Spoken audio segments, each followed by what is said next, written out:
பெரு மதிப்பிற்குரிய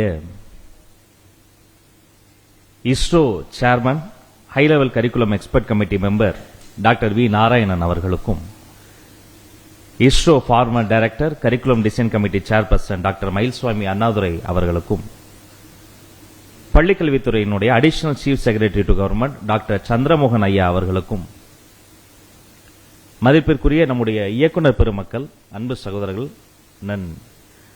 நம்முடைய கண்ணப்பன் ஐயா, நரேஷ் ஐயா, நம்முடைய எஸ்சிஆர்டி இயக்குனர் லதா அம்மா மற்றும் கல்வித்துறையினுடைய அனைத்து அதிகாரிகளுக்கும், ஊடக நண்பர்களுக்கும், மிக சிறப்பான முறையில் இந்த நிகழ்ச்சியை தொகுத்து வழங்கிக் கொண்டிருக்கக்கூடிய அந்த நண்பருக்கும், இந்த அறிவார்ந்த சபையில் 1 முதல் 5ஆம் வகுப்பு வரைக்குமான அந்த டிராப்ட் சிலபஸை முன்மொழிந்த ஆசிரியர் பெருமக்களுக்கும், கல்வியாளர்களுக்கும், மேலும் எங்க ஐயா கலாம் கண்ட கனவை நனவாக்குவதற்காக இரவு பகலாக உழைத்துக் கொண்டிருக்கக்கூடிய இந்த கமிட்டியில் இருக்கக்கூடிய அத்தனை கமிட்டி உறுப்பினர் அத்தனை பேருக்கும் அன்பான வணக்கத்தை சொல்லிக் கொள்வது உங்கள் அன்பு சகோதரன் ராஜ்பவன்.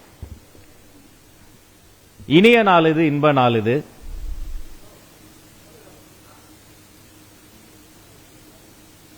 ஊடக நண்பர்களுக்கு மிக முக்கியமான செய்திகளை சொல்லக்கூடிய நாள் இது. எல்லாம் மாறிவிட்டது, காலம் மாறிவிட்டது.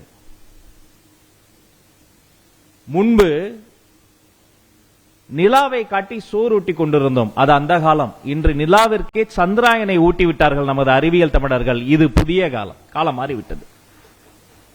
சிந்தித்து பாருங்க, நம்ம காலத்துல வாசல்ல தள்ளு வண்டியில பொருட்களை வைத்து தள்ளிட்டு வந்து விற்பனை செய்வாங்க, நம்ம போய் வாங்குவோம். இன்னைக்கு நீங்க ஒரு ஷாப்பிங் மால் போனீங்கன்னா நீங்க விருப்பப்பட்டதை எடுத்துக்கலாம், அந்த தள்ளு வண்டியை ட்ராலி நம்ம கையில கொடுத்துட்டாங்க, நாம தள்ளிக்கிட்டே போய் வேணுங்கிறத we can pick. எல்லாம் மாறி இருக்கிறது.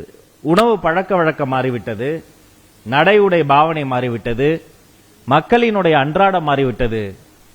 இந்த நொடி முதல் தமிழ்நாடு என்ற மாநிலத்தினுடைய கல்வியும் மாறுகிறது, மக்களை நோக்கி நகர்கிறது, மாணவர்களை நோக்கி நகர்கிறது என்பதை மிகுந்த வாஞ்சையோடு சொல்லிக் கொள்கிறேன். அப்ப என்ன மாறுது? இனிமேல் தமிழ்நாட்டினுடைய கல்வி என்பது அரசு பள்ளிகளில் குழந்தை மைய கல்வியாக மாறுகிறது.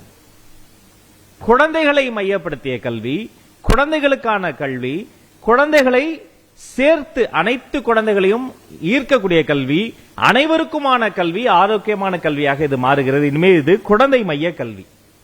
இப்ப நான்லாம் பள்ளிக்கூடத்தில் படிக்கிற பொழுது எனக்கும் கணித வகுப்புக்கும் ஒரு பெரிய போரே நடக்கும்.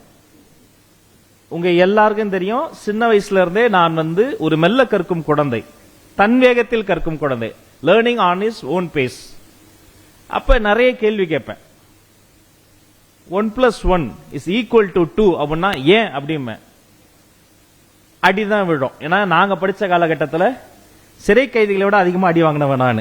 எல்லாத்துக்கும் அடிப்பாங்க. வீட்டுல போர் அடிச்சா கூட என்னை கூப்பிட்டு கொண்டாரு அடிச்சுட்டு விட்டுருவாங்க. அப்ப எனக்கு பதிலே கிடைக்கல. அப்ப கணிதத்தை புரிந்து கொள்வதற்கு எனக்கு மிகுந்த சிரமமாக இருந்தது. ஆனா அதையெல்லாம் கருத்தில் கொண்டு நம்முடைய கமிட்டியில இரவு பகலாக வேலை பார்த்து நம்முடைய கல்வியாளர்கள் இதை எப்படி மாத்திருக்கோம்னா, இனி கதைகளின் வழியே கணிதம். ஒவ்வொரு கணித வகுப்பும் ஒரு கதை சொல்லல் முறையில் நடக்க போகிறது. கதைகளின் வழியே கணிதம் கற்றுக் கொடுக்கப்பட இருக்கிறது. இதுதான் குழந்தை மைய கல்வி. அப்ப அந்த குழந்தைகளுக்கு வெறுமனே நம்பர்ஸ், வேரியபிள்ஸ் இப்படி அறிமுகப்படுத்தாம ஒரு கதையாக கற்றுத்தருகிற பொழுது, என்னிடம் எத்தனை பலூன்கள் உள்ளன, ஹவு மெனி டாய்ஸ் போன்ற தலைப்புகளையே கதைகளை சார்ந்த தலைப்பாக வைத்து இந்த கதைகளின் வழியே கணிதம் கற்றுத்தருகிற பொழுது, கசப்பான ஒரு மருந்தை சின்ன வயசுல நம்ம அம்மா என்ன பண்ணுவாங்க, ஒரு இனிப்புல சேர்த்து வச்சு அப்படி கொடுத்துருவாங்க. மருந்து சாப்பிட்டதே நமக்கு தெரியாது, ஏதோ இனிப்பு சாப்பிட்டோம். அப்படி கற்றுக்கொள்ள கொஞ்சம் சிரமமான அந்த கணிதத்தை கற்கும் போதே இனிமையான ஒரு அனுபவமாக மாற்றக்கூடிய வழியில் இந்த கதைகளின் வழியே கணிதம் நிகழப்போகிறது. ஒட்டுமொத்த உலகமே ஸ்டெம் எஜுகேஷனை நோக்கி நகர்ந்திருக்கு. மாண்புமிகு தமிழ்நாடு முதலமைச்சர் சி ஜோசப் விஜய் அவர்கள் என்னை அமெரிக்கா அனுப்பி பல்வேறு விஷயங்களை ஆய்வு செய்து வர சொன்னார். அமெரிக்கா முழுக்க ஸ்டெம் எஜுகேஷன் தான். நம்ம அறிவியல் தமிழர்கள் 2 சகோதரர்களுக்கும் தெரியும்.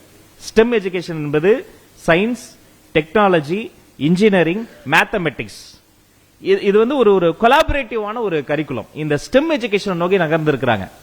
நாம தமிழ்நாட்டுல இன்னும் ஒரு படி மேலே போய் இந்த ஸ்டெம் எஜுகேஷன்ல இருந்து ஸ்டீம் எஜுகேஷன் என்ற அப்ரோச் நோக்கி நகர்றோம். இது என்ன ஸ்டீம் எஜுகேஷன்?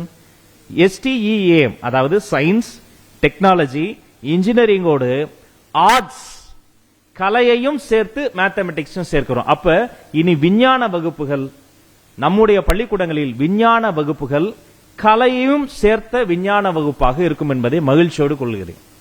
அந்த ஆர்ட்ஸ் உள்ள ஹியூமனிட்டி சொல்லி தரும். அப்ப இந்த கணித வகுப்பு மட்டுமல்ல, அறிவியல் வகுப்பு மட்டுமல்ல, மிக முக்கியமாக இந்த பாடத்திட்டம் குழந்தைகளுக்கு என்ன சொல்ல போகிறது? பெற்றோரை மதிக்கும் கல்வி திட்டமாக இருக்க போகிறது. பேரண்ட்ஸை ரெஸ்பெக்ட் பண்றது எப்படி? பெற்ற பிள்ளை நன்றாக வளர வேண்டும் என்பது ஒவ்வொரு தாய் தந்தையினுடைய எண்ணமாக இருக்கிறது. அவங்களுக்கு வெளிப்படுத்த தெரியாது. கொஞ்சம் கடுமையா நடந்துக்குவாங்க, கொஞ்சம் கோபப்பட்டுருவாங்க, ஒரு சுடுசொல் சொல்லிடுவாங்க. அது அந்த குழந்தையை காயப்படுத்திடும். அப்ப குழந்தைகள் திரும்ப திரும்ப இந்த தாய் தந்தையரை வில்லனைஸ் பண்ணாம அதற்கு பதிலாக பெற்றோரை மதிக்கக்கூடிய ஒரு கல்வி முறையாக இது இருக்க போகிறது.